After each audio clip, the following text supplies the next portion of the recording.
So I think I've drawn the short straw this evening, and I'll be taking you through the case law roundup. So what that involves is I'll be going through 4 recent cases, and what we've tried to do here is pick some cases that are reasonably high profile and of some legal significance, but perhaps more importantly, cases that provide some sort of clear lesson or takeaway points that are hopefully going to be of some practical use. So without further ado, let's get straight to it. So the first case we're going to talk about is De Beers and Atos. So this is also known as when software supply contracts go horribly wrong. So basically, De Beers needed a new software system to manage its diamond supply chain. I think we've all been there. So anyway, the parties entered into a preliminary contract so Atos could investigate and analyse what De Beers' requirements were.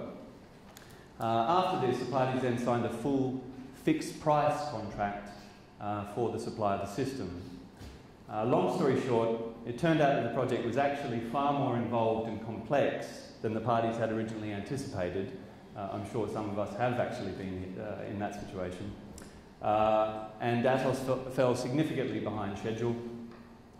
At this point, a few things happened. Firstly, Atos issued a rather large invoice, and perhaps more importantly, it threatened to suspend all future work unless De Beers agreed to renegotiate the contract.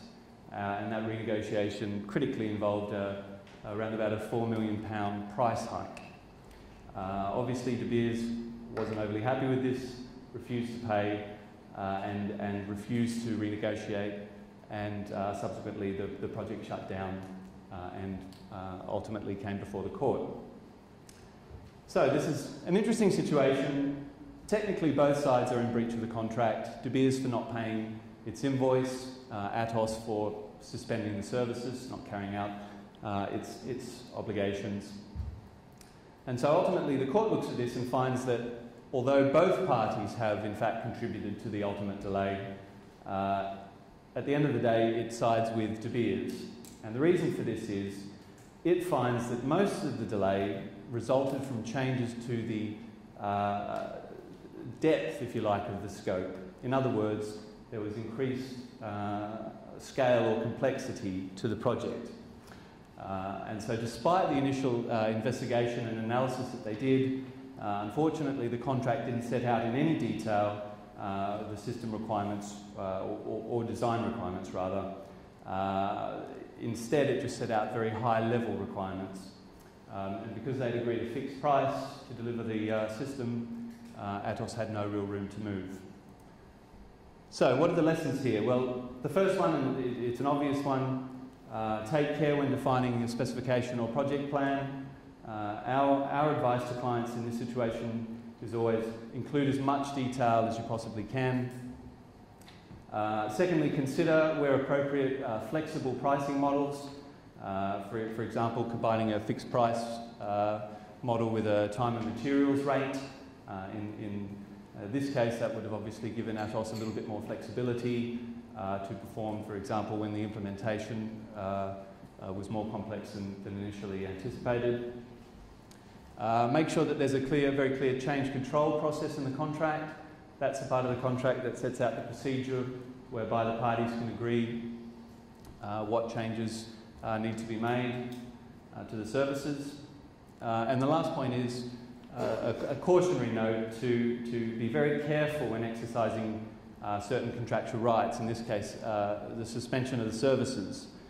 Even though Atos had a right under the contract to suspend the services, ultimately the court decided that because it exercised this right to force De Beers to renegotiate the price, this effectively constituted what the court would call a repudiatory breach, which basically means that they were deemed to have abandoned the contract, and that opened the door for De Beers to commence proceedings. So at the end of the day, if you're in doubt, talk to your lawyer on that point. Moving on, the next case I want to look at is the Borough of Southwark and IBM. So this case is interesting for a few reasons, but I think the key point I want to focus on is the importance of warranties in contracts. So a warranty, very briefly, is a contractual promise that, if broken, allows the other party to seek damages. So in this case, the background is that IBM is supplying a data management system and services to Southwark, and this includes a third-party component called ArcIndex. Now, IBM had not itself recommended this. Southwark had sourced and verified this third-party component, but nonetheless, IBM is contracting for supply of the whole system, including the third-party component. So once again, spoiler alert, it all goes horribly wrong. There's problems with the software, and the project is shut down. So it comes before the court, and Southwark points to the warranties in the contract that IBM is making. In particular, the key one, that the goods, so the third-party component, would be of a satisfactory quality. And so it comes to the court to interpret exactly what this means in the situation. And so Southwark argues that in this case, satisfactory means general suitability for purpose, fitness for purpose, and freedom from minor defects. Ultimately, the court disagreed with this interpretation, and so it said that the software would be satisfactory if it achieves what the contract dictates that it should. In this case, the fact that the software conformed with the specification was enough to render its performance as satisfactory.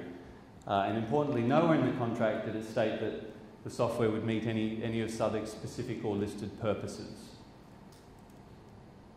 So in terms of the lessons learned, be very careful when wording warranties. Obviously, consider the implications, and ultimately, if you can be clear as to what you're looking to mean, then do so. If you're talking about linking it to a specification, a warranty that is, or specific requirements, then do so. Ultimately, again in this case, the court came back to the technical documents that were attached to and form part of the contract, being the specification. A quick note, for suppliers, it's important to differentiate third-party products and services where appropriate. So in this case, IBM was caught out, ultimately giving a warranty for a third-party component, so a component that it did not itself create. And I think this links in several ways with what Carol was talking about before, and also Jean-Marc. So if you're providing services, for example, which are heavily based on other third-party services, being a cloud provider, it's important to differentiate those services under the contract. As Carol said earlier, if you can avoid giving any kind of warranties or guarantees for performance, or even avoid the contractual relationship altogether as regards those services, then that's obviously going to be more beneficial. And lastly, for purchasers, make sure that you confirm that a product is fit for your purposes. Unless this forms explicitly part of the contract, that's going to be deemed to be your responsibility at law. Moving on. So the last two cases I want to very quickly go through aren't strictly IT contracts, but they do touch on issues that are very common to this space and points that we often see and negotiate in IT contracts. So the first case is between Acolyte and 3M, and the issue really relates to where a party in a contract has some sort of right to consent or approve of something, and that right is not to be unreasonably withheld. Again, you often see this in IT and related commercial contracts. For example, if you're talking about approval of marketing activities and the change control process, sometimes even on assignment of a contract, a right to assign might be subject to approval of the other side, not to be unreasonably withheld. But at the end of the day, what does this phrase actually mean? And this was the question before the court in this case. And so to take you through the lessons, really, so the court looked at this particular clause and said a few things. Firstly, we're not talking about whether withholding consent is right or justified, rather whether or not it's reasonable in the circumstances. And really the key points here are the party or the person with the right to approve is entitled to have regard to its own interests, but perhaps more importantly, it's not required to balance the interests of the other party, even if that other party is incurring costs or will ultimately suffer if that approval is not given. In this case, 3M were quite desperately seeking Acolyte's approval under the contract so it could cease carrying on a rather unprofitable business. Even though, as I say, 3M were losing money, the court didn't find that Acolyte's refusal was unreasonable. So in other words, they were entitled to be completely selfish when they made the decision to whether or not to give the consent or not. And that's the last point. Ultimately, don't rely on the other side exercising your discretion reasonably. Don't leave yourself at the mercy of that kind of right, approval right. Where possible, think about ways that you might be a little more precise when ensuring the circumstances in which that approval may or may not be withheld. And the last case I want to quickly talk about is Jet2.com and Blackpool Airport. So again, this case touched on another very common contractual issue, which is the concept of best endeavours and reasonable endeavours. So in the IT space, we see this a lot. Sometimes, for example, when we're talking about software support and an obligation to correct errors in software, the supplier will use its reasonable endeavours to correct the errors, perhaps within a specific amount of time. Again, meeting delivery deadlines or time frames, often that's a reasonable or a best endeavours type obligation. And so the key point here is that the courts will interpret these kinds of clauses depending on the circumstances in each case. So here we have Blackpool Airport agreeing to use its best endeavours to promote Jet2's cheap flights and to use its reasonable endeavours to provide its services under the contract that they agreed to facilitate Jet2.com's low pricing.